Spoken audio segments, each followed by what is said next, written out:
this ordained person of God is telling me that I should do XYZ, XYZ, otherwise I'll go to hell, you know? I just don't believe in that, in that vibe. People love giving advice in this industry, whether you ask for it or not. Saying things like, you have to give us music that can appeal to the average Nigerian, otherwise you're not gonna go very far. Using me as like a placeholder for like the other main artists, should add pigeon to my music. Shut the fuck up. Hey, what's up? I'm Solis4EVR and this is Zikoko Pop. First of all, it's Solis4EVR, not Solis. And who is Solis4EVR? I think Solis4EVR is simply just eternal light. When you transcribe my name quite literally, it means the sun forever. And it's a name that I don't take lightly. It's a prophecy that I don't take lightly. I just think it's my mission on earth to spread light as much as I can. And my biggest tool to do that is my music. I'm just a light sharer, a vessel of God, and someone here to make you smile. If I were to give the sort of music I make a title, it would be like transcendental pop, you know? And by that, I mean music that takes you to a different place. Music that transports you from the physical realm that you're in into a utopia that you don't want to wake up from. But I mean, in layman terms, I do make pop music, but yeah, it's more than that, and I really also don't like to define myself by one genre. I really believe that we are to pick from all of the different influences in the world and all the different sounds, you know, and it's always beautiful to try something new. So yeah, Fuji Solis is not a bad idea. With my journey, I started from a really young age. I started putting myself out there from a really young age. So from the age of like 7, I was already doing shows, you know, at like my dad's friends' birthday parties and like church events and school events, like every event that I could possibly find myself at, like I started doing from a really young age. And then with the rise of social media, I just thought there's no way that I'm not gonna utilize this, because again, from a really young age, I've known that this was the path that I was supposed to be on. So from very young, I was putting in the work to become a global superstar. So yeah, from when I was about 12 to when I was about 17, I was just posting videos on the internet of me singing and just hoping to God that I would be discovered the way Usher discovered Justin Bieber. And it didn't quite pan out that way, but like it was still everything that I did for all those years that has gotten me to where I am now. Church was a pivotal part of the start of my musical career, because one, I grew up really loving church, like really loving church. So I was in church not just Sundays, like I was there a lot of the time. And I grew up in a redeemed church, and my church was kind of unorthodox in that it was just a very fun church. Like they were very big on nurturing talent. So like in my church, for example, like we would spend so it's a 2-hour service, and we would spend the first 10 minutes praise and worship, and then the next 1 hour just doing talent showcases. So then someone would come up and dance, someone would come up and sing, someone would come up and paint if they wanted to. So every Sunday they would just like nurture our talents and try and like do events for us, and they would get us recording studios. Like they were very big on nurturing talent in my church. So yeah, I did a lot of my early stuff there. Solis is a church girl. Solis is still a God girl for sure. Like I love God. I don't know how I feel about organized religion as a whole, but I do say my prayers, I do speak to God and all the things that matter, you know, with the soul. For me, the issue that I have with organized religion is the fact that so often it's taken away from God. God is supposed to be at the center of religion, at the center of it all. And at the center of God is love.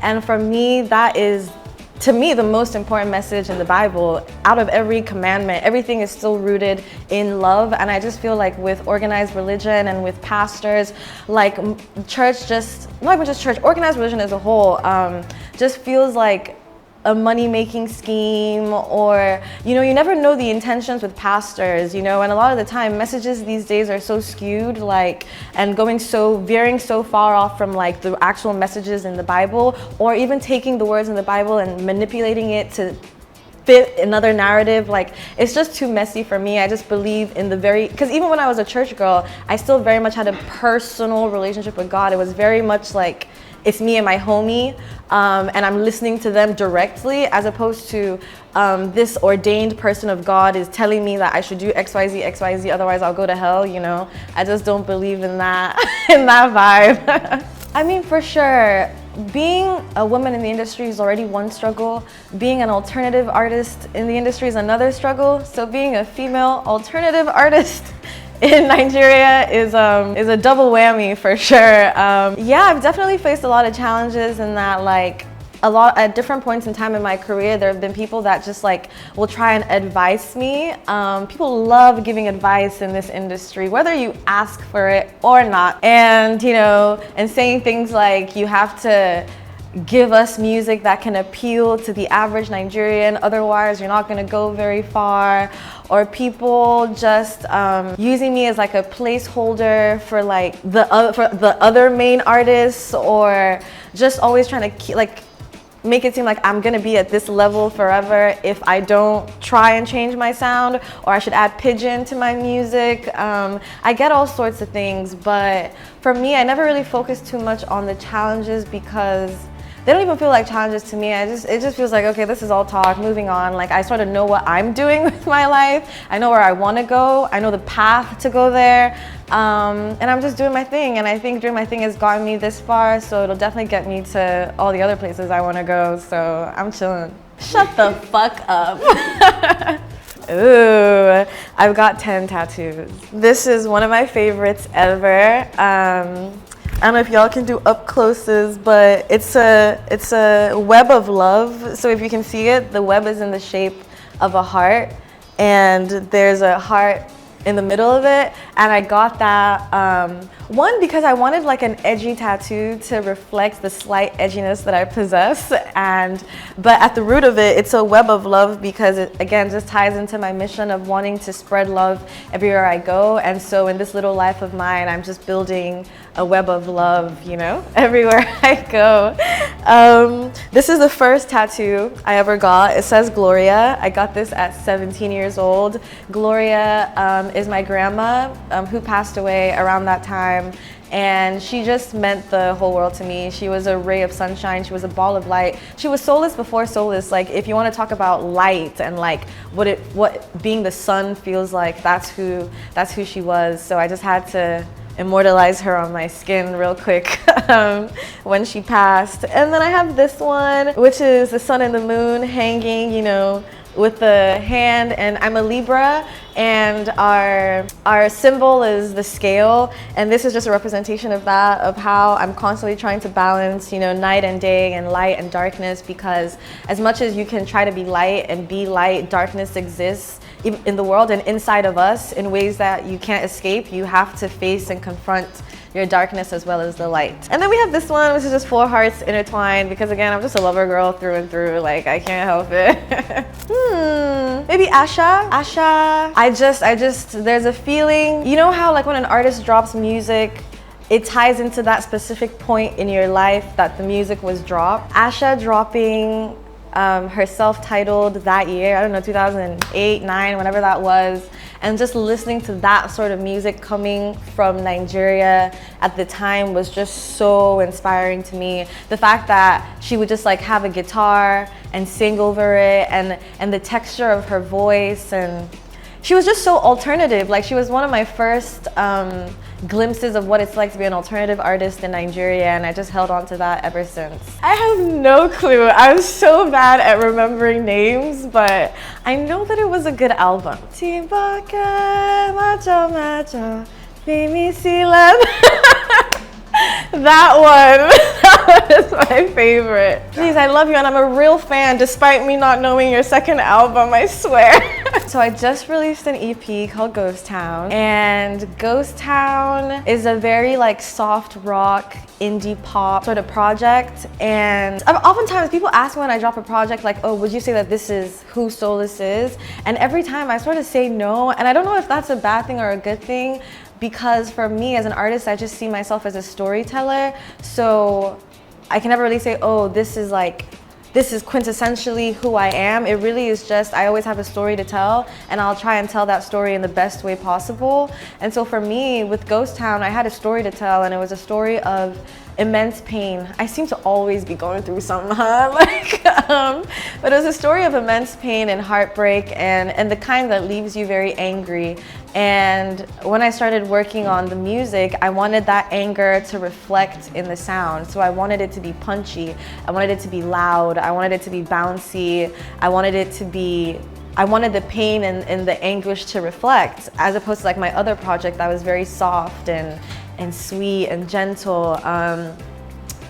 Yeah, so it's just a story it's a story of pain, but I sort of conceptualized it in a way that the pain I experienced sent me to a very dark place called Ghost Town.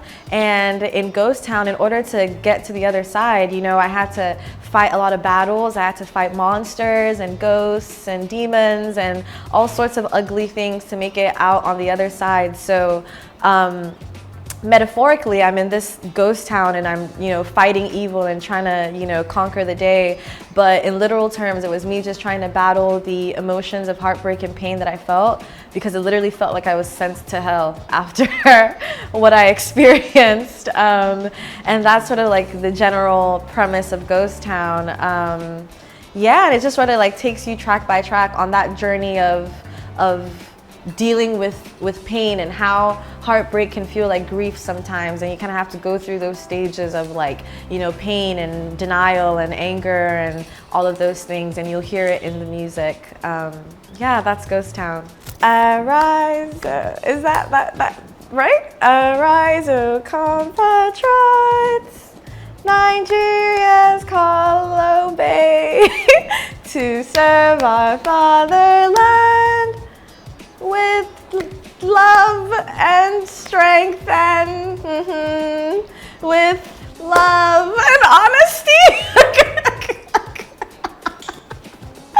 I don't think I'm getting that right, but I've done good enough, no? Nah, you're playing me. You're fucking with me. You're trying to get me confused, make me doubt my patriotism. You can't win. Oh, are you talking about the fact they've changed it to the old national anthem? Because I was not alive when they were singing the national anthem. Like, so you can't tell me nothing. I give myself a solid 8/10.